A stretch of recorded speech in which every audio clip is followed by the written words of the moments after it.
Did China actually stop a worse housing crisis? Because when people talk about China's property market, they usually talk like Beijing caused the whole disaster. And yes, the crackdown hurt a lot. But here's the more uncomfortable question. What if China did not just pop a bubble? What if it stopped something even uglier? Because property companies were using insane leverage, expanding aggressively, and acting like the boom would never end. And what if it had been left unchecked? You can make a strong case that China was heading towards something even more dangerous, a deeper, more speculative, more Western style housing blow up. And this is the first thing people miss.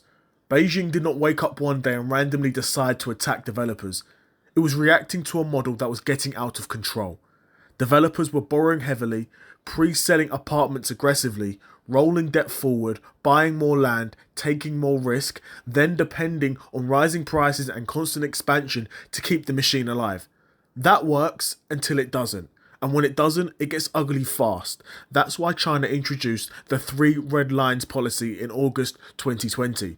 The whole point was to rein in what Reuters called the sector's unbridled borrowing. So no, this was not a random ideology, it was a direct hit on a dangerous leverage cycle. And let's be honest about the deeper point.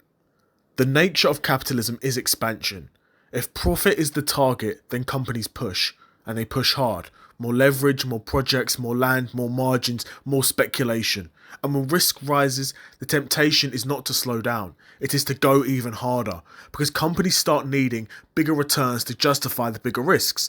That is how bubbles feed themselves. So when people say Chinese developers were too aggressive, that is true, but it is not some uniquely Chinese moral failure. This is just what happens when a huge asset class gets financialized and firms think demand will always be there. And this is where China was trying to draw a line. For years, Beijing pushed the idea that homes are for living in, not for speculation. That was not just a slogan, it was a warning. Because once housing becomes primarily a financial weapon, everything gets distorted. Prices stop reflecting ordinary life, developers stop building for real demand, families start throwing more and more of their savings into property, and the whole economy starts orbiting around one asset class. China's leadership clearly believed that this was dangerous. And honestly, they're probably right. Because the problem is being right about the bubble does not necessarily mean bursting it is painless. This is where the debate gets real. Because did China stop the bleeding? Not exactly. It triggered a lot of it too. Once the leverage curbs hit, developers that depended on endless refinancing start breaking. Evergrande was one symbol, but it was not the only one. The market entered a long downturn, prices fell, confidence cracked, projects stalled, and growth slowed. Reuters said in March 2026 that home prices are still expected to fall another 4% this year before stabilising in 2027. The IMF in February 2026 still described China as going through a prolonged property adjustment that is weakening domestic demand. So no, this is not just some clean victory lap, it is a brutal reset. And this is the contrarian part. Because what if pain was the point? If Beijing had let developers keep leveraging up, keep pre-selling, keep inflating land values, and keep treating housing like an extraction machine, what happens next?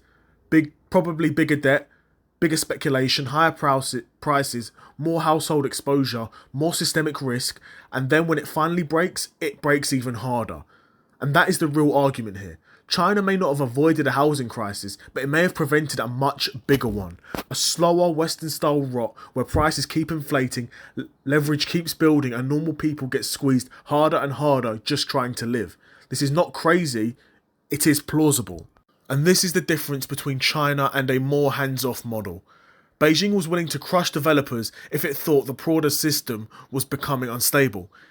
It did not prioritise protecting every shareholder, it did not prioritise preserving every speculative business model, it did not prioritise trying to stop the system from becoming even more toxic.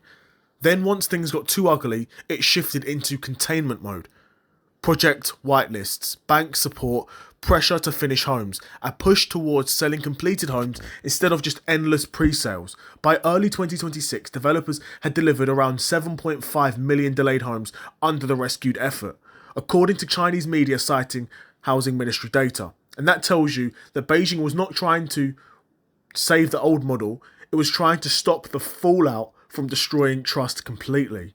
So did China actually stop the bleeding in the real estate crisis? Partly, but not in the clean way people imagine. It did not save the market from pain, it forced the pain early. And that pain has been severe. But the bigger argument is that Beijing may have also stopped something much worse. A more speculative, more leveraged, more cannibalistic property machine that would have pushed housing even further away from ordinary people. So yes, China has a bad property market right now. But maybe the real question is not, why did China let the bubble burst? Maybe it is, how much worse would it have become if it didn't?